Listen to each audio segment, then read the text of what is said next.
El capitalismo rosa no puede borrar nuestra historia. Orgullo LGTB. El capitalismo rosa no puede borrar nuestra historia. Artículo de Revolución. Cuando empieza el mes de junio, todas las empresas e instituciones cambian su logo por un logo con la bandera arcoíris. Esto es señal de que llega el orgullo LGBT. Una fecha en la que se superponen manifestaciones y discursos críticos con el sistema, con un entramado empresarial que capitaliza la lucha del colectivo LGTB. Las campañas institucionales van desde lemas vacíos como Love is Love a Soy humano. Pero lo cierto es que, históricamente, tener una orientación sexual diferente a la heterosexual tiene unas implicancias concretas. Y bajo el capitalismo, la cosa no es diferente. Aunque intente blanquear su imagen haciendo una reedición arcoíris de una botella de Absolut Vodka. La hipocresía del capitalismo es algo evidente. Las políticas y protocolos anti-LGBT, fobia en el trabajo son obra precisamente de la clase trabajadora organizada en sus sindicatos. La ética de una empresa suele virar hacia la dirección que más convenga. Esto no es un secreto y forma parte del discurso de todos los colectivos LGBT no institucionales durante cada orgullo. La pregunta es, ¿hemos llegado a este punto porque el movimiento LGBT está ligado con los intereses de la burguesía?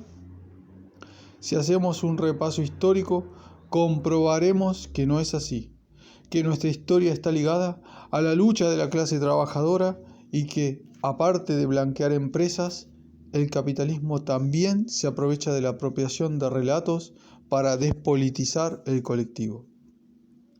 Una breve historia de la heteronorma. Para comenzar, es necesario conceptualizar qué es la LGBTfobia, cuáles son sus raíces, sus complejidades y por qué ésta dio paso a un movimiento LGBT tan combativo como Stonewall. El control reproductivo y por ende el control sexual es una característica endémica a los estados de sistemas patriarcales que tienen su base en la propiedad privada.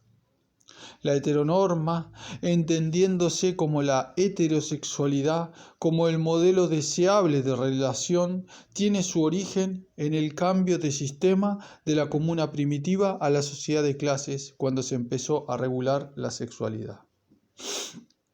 La función del matrimonio monógamo, según el marxismo, tiene el objetivo de transmitir de padres a hijos la propiedad, que no interesa que se desperdigue, sino que se le dé una continuidad. En este proceso histórico también se desarrolla el patriarcado como sistema relacional que tiene como consecuencia una división sexual del trabajo, relegando a las mujeres al papel de reproductoras. Esto conllevará la aparición de los roles de género y a convenciones regladas de cómo tiene que ser un hombre y una mujer. Así pues, el patriarcado jugará un papel muy importante en el desarrollo de la heteronorma, ya que la familia nuclear de carácter patriarcal se convertirá en la organización social destinada a la reproducción y a la reposición de fuerza de trabajo. El Estado, que tiene la función de mantener un sistema, será un férreo agente de control social y sexual que marcará una serie de pautas. De todas formas, la heteronorma en las sociedades antiguas no tenía por qué implicar una legislación que penalizase las relaciones homosexuales, como sería el caso de la antigua Mesopotamia, que estaba permitida dentro del ámbito prostitucional. Como es evidente, la monogamia no ha sido un mandato bidireccional, así que los hombres tenían más margen de libertad sexual, que satisfacían mediante la institución de la prostitución, según Engels, complementaria a la institución del matrimonio. En todo caso, la permisividad en dichas relaciones no indica que, entre ellas, fueran precisamente la unión libre entre dos partes deseantes. No es extraño el caso de Grecia, en el que las prácticas homosexuales solo eran aceptadas en una relación de pederastía, que, además, cumplía la función social de introducir a un adolescente en la vida adulta, o como adiestramiento militar. Las relaciones entre dos hombres adultos eran reprobadas, ya que era identificada como una conducta contraria a la masculinidad. Las prácticas homosexuales no se llegaron a penar hasta el siglo III después de Cristo, cuando el cristianismo se convirtió en la religión del Estado de Roma. Las religiones monoteístas serán la herramienta principal de control social en las sociedades feudales. En concreto, el cristianismo, que identifica a Dios como Padre, es decir, como un hombre, es el resultado de un patriarcado más que consolidado con todo lo que ello implica. Además, el feudalismo necesitará una mayor reposición de mano de obra, ya que se basa en la explotación agraria de feudos en los cuales trabajan varias familias de siervos adscriptos a esta tierra. Durante la larga Edad Media se desarrollaron distintas instituciones relacionadas con el cristianismo que se encargaban de ejercer como brazo represivo, como la famosa Inquisición o el Santo Oficio, y la homosexualidad tanto femenina como masculina pasó a ser penada, ya fuera con la muerte o con otro tipo de acto punitivo. De hecho, no solo se penalizaban estas prácticas, sino que en 1460 Margarita Borràs, una mujer trans valenciana, fue la primera mujer trans asesinada por su identidad de género en España, de la que se tenga constancia, tal como rezaba su sentencia. Como podemos ver, la transfobia no es un invento de la posmodernidad, así como la existencia de las personas trans. Con la división sexual del trabajo apareció también lo que se conoce como cisnorma. Para ser funcional al sistema, las personas con capacidades de gestar van a tener que estar en una posición de subordinación, teniendo una posición política determinada dentro de la sociedad. Esto es lo que conocemos por ser mujer. La cisnorma es, como el propio nombre indica, que la norma sea que las hembras se las socializa como mujeres y a los machos como hombres. En estas condiciones nace la transfobia, la opresión activa y sistemática de las personas trans como personas que no encajan en este esquema patriarcal. La llegada del capitalismo nos supuso un alivio en la condición de las personas LGBT, pero sí la capacidad de negociar, ya que el capitalismo permite un cierto grado de implicación de las masas. Muy asertivamente, Engels, en su obra Del socialismo utópico al científico, ya hace una crítica mordaz a la nueva moral burguesa. El derecho de pernada se cambia por las violaciones sistemáticas de patrones a trabajadoras y las cifras de prostitución se disparan. La implementación del sistema capitalista supone el cambio en el paso de la producción individual a la social, es decir, un entramado de personas trabaja en la fabricación de una mercancía, pero los beneficios son de apropiación privada. Esto supone también un fuerte desarrollo industrial que necesitará de una abundante mano de obra. En este contexto, el patriarcado juega un papel importante, ya que el capitalismo se aprovecha de dicha división del trabajo e impone una doble jornada a la mujer, mientras se ahorra costes en la reproducción de la mano de obra. Es por esto por lo que el capitalismo está cómodo heredando la tradición LGBT-foba del pasado feudal, porque encaja con la necesidad de mantener el núcleo familiar como unidad reproductiva. Movimiento LGBT, una lucha de la clase trabajadora.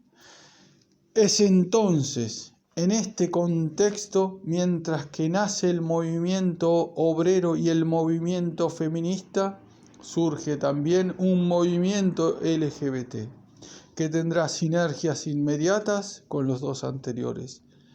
Es evidente que existe una relación dialéctica entre estas luchas. La LGBT-fobia tiene que ver directamente con los roles de género patriarcales y es a clase trabajadora la que sufre un control más estricto sobre su vida sexual, jugando los burgueses sus propias reglas para poder esquivar las consecuencias de su propio monstruo. Además, el urbanismo capitalista también tuvo que ver en la organización del movimiento LGBT. Empezaron a existir distritos concretos en los que se ubicaban locales, en los que se concentraban las personas LGBT de clase obrera.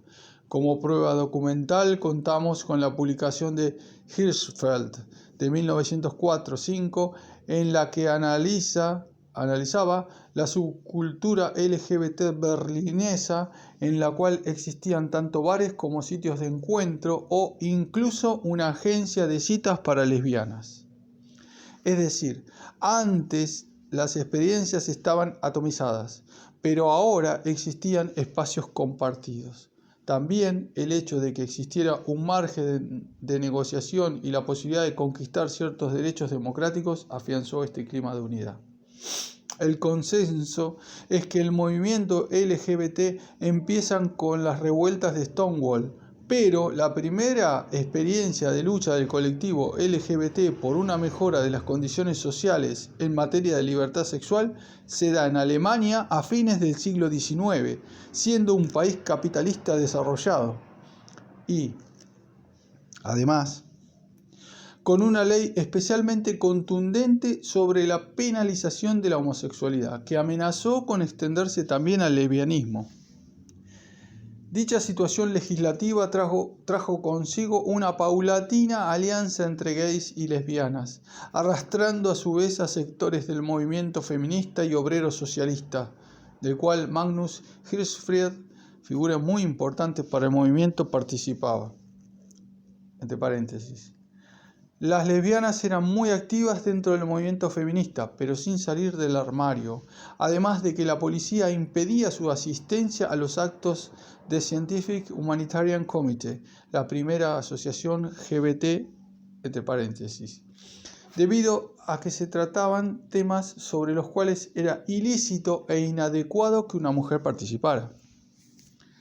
Las personas trans también eran partícipes en esta lucha, a pesar de que no se reconocían como tal, sino que entraban en la categoría de personas travestidas, cosa que, obviamente, hoy está o debería estar obsoleta. Como podemos ver, antes de Stonewall o la convención de usar las siglas LGBT para referirse a un conjunto de disidencias sexuales y de género, a principios del siglo XX ya existían sinergias y luchas en común. Por otra parte, debemos tener también presente que la clase es una contradicción que atraviesa la sociedad, y los miembros LGBT de la burguesía también tenían su propia agenda, que se basaba en la integración dentro de los modelos heteronormativos y, a lo largo del siglo XX, fueron creando o interviniendo en algunas organizaciones homófilas, como Mattachine Society o Doctors of Bilitis, forzando este viraje de asimilación dentro del sistema. Este tipo de luchas despertaron con las especificidades concretas en Estados Unidos, como su vinculación con el movimiento de liberación negro, en el sentido de que la esclavitud, las políticas raciales y demás fueron caldo de cultivo para la agudización de la lucha de clases a escala mayor. Cuando ocurrió Stonewall, el colectivo LGBT ya estaba curtido en sus propias luchas antirrepresivas. Pero Stonewall tuvo particularidades concretas. Una redada policial particularmente violenta en un barrio donde se concentraban tanto bares gays como lésbicos, mientras que, paralelamente, existía un tejido asociativo como las patrullas de autodefensa y otro tipo de asociaciones. Las personas que tuvieron un papel vanguardista respecto a un episodio tan descarnado de homofobia fueron mujeres trans, lesbianas butch y personas marginalizadas en general. Este cambio en el paradigma activista en Estados Unidos, dominado por hombres gays de talante liberal, dio un giro radical en el cual aparecieron colectivos como el Gay Liberation Front o Acción Travesti Callejera, cuya agenda iba más allá de los postulados reformistas liberales. Esto inauguró un activismo de masas, emulando el movimiento por los derechos civiles que rivalizó con las antes mencionadas asociaciones homófilas. Además, había una clara diferencia en el discurso. Estos sectores aburguesados denostaban a cualquier persona LGBT que tuviese una expresión de género alejada de la norma, es decir, solo les interesaba la integración como asimilación dentro del sistema, además de defender unos ideales estéticos y conductuales relacionados con la masculinidad hegemónica. Nos podemos encontrar con hechos homólogos como la marcha de las Ramblas del 77 por la derogación de la ley de peligrosidad y reforma social, la lucha por la despenalización en Australia o la lucha del colectivo LGBT en Inglaterra contra la represión policial, que en la década de los 80 se convirtió en un movimiento de solidaridad con los mineros. En definitiva, cada país ha tenido su Stonewall. Efectivamente, el grueso del movimiento y las mayores reivindicaciones no han sido una victoria de la burguesía, sino el resultado de la lucha de la clase obrera. Entonces, ¿cómo hemos llegado al punto en el que nos encontramos actualmente? El capitalismo rosa y apropiación de la lucha LGBT. Las causas son las siguientes. Por una parte, el imperialismo supone la exportación del capitalismo a escala global. Por lo tanto, nos encontramos que en unos países de actividad económica capitalista tiene un mayor grado de automatización, de avance tecnológico, con operaciones más sofisticadas que ejercen dominación en otros países donde se requieren tareas más sencillas y pesadas, con un grado mucho más bajo de avance tecnológico e infraestructuras y con una mano de obra mucho más barata. Esto afecta a la estructura social. En las potencias imperialistas, al no necesitar tanta reposición de mano de obra y en las que las capas acomodadas de la clase obrera y la pequeña burguesía tienen peso y representación política, los roles de género son más laxos. Y en las que se ha desarrollado un movimiento LGBT histórico, existe cierta permisividad, sobre todo legal, en materia de libertad sexual. Por otra parte, en los países dominados se impone un patriarcado férreo con todo lo que conlleva para las personas LGBT, porque es necesario un núcleo familiar heterosexual que reproduzca mano de obra que es necesario reponer con más asiduidad.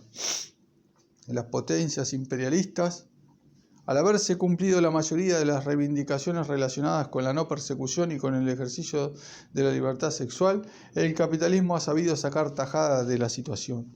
El colectivo LGBT supone un nicho nuevo de mercado, con unas dinámicas de consumo marcados por la construcción de una cultura y unas prácticas, cosas que se puede ver de manera más evidente en el sector del ocio.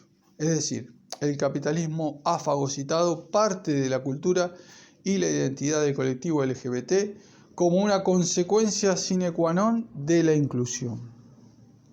Tampoco podemos obviar que, a medida que se ha ido avanzando y se han ido conquistando derechos, la lucha LGBT se ha ido integrando también en las instituciones, en la forma de observatorios o en varias disciplinas académicas, siendo representantes de esta clase obrera acomodada. Estas instituciones suelen bailarle el agua de la burguesía, defendiendo incluso medidas machistas y clasistas como la gestación subrogada, que se basa en la explotación reproductiva de mujeres pobres que suelen provenir precisamente de países dominados por el imperialismo. Aunque el capitalismo se ponga una máscara gay-friendly y nos haya concedido derechos como la despenalización, el matrimonio igualitario, o el cambio de género en el registro civil, aún queda camino por recorrer. nos encontramos en un contexto en el que el 43% de las personas trans residentes en la Unión Europea admite haber sufrido más de 3 agresiones o amenazas de violencia física o sexual en 12 meses. Y en España se registró en 2017 una tasa de paro del 85% de las personas trans por motivos de exclusión y discriminación. Además, un joven LGBT tiene una tasa de suicidio de 3 a 5 veces más alta que uno que no lo es. Por no hablar de todas las políticas de extranjería que niegan el asilo a personas LGBT que corren peligro de muerte en su país de origen. Como podemos comprobar, la situación no está para contentarnos con un pregón, unas verbenas y unos buzones pintados. Además, los derechos que hemos conseguido bajo el capitalismo no son garantía de nada. Vemos como la visibilidad de nuestro colectivo hace rugir a las cavernas. Fuerzas reaccionarias que operan dentro del mismo sistema capitalista intentan imponer medidas como el PIN parental, que intentan impedir avances positivos para nuestra calidad de vida como la educación sexual en escuelas. Las personas trans se enfrentan continuamente a la violencia médica y a desabastecimiento de tratamientos hormonales y aún se requiere un diagnóstico psiquiátrico para ciertos cambios en la documentación. Es por eso por lo que el movimiento LGBT de base no ha olvidado sus orígenes. Si no queremos retroceder en nuestros derechos, es necesario luchar. Por eso el año pasado marcharon en el Orgullo los trabajadores de Telepisa en huelga junto con los manifestantes. En cada manifestación crítica se corean cánticos contra la gestación subrogada y se expulsa a partidos reaccionarios y oportunistas como ciudadanos. Toda esta historia que aún vive en nosotros, tenemos que arrebatársela de las manos a los capitalistas que solo se apropian de nuestros símbolos para sacar provecho económico. La libertad sexual va de la mano con la abolición del patriarcado, que marca fuego y condiciona las relaciones humanas. Dicho en otras palabras, si queremos que nuestros derechos sean garantías, tenemos que ser conscientes de que pedimos más de lo que el capitalismo está dispuesto a dar. Estas experiencias de lucha nos demuestran no solo que la clase trabajadora es diversa, sino que es capaz de ganar. Pero la victoria definitiva no será arrancarle reformas al capitalismo, sino destruirlo. Necesitamos un sistema en el que exista un compromiso real con la liberación de la mujer y de la liberación sexual, con un estado de servicio de nuestra clase que es diversa, en el que estas nuevas instituciones estén a nuestro servicio y podamos fiscalizar y garantizar el cumplimiento de nuestras demandas.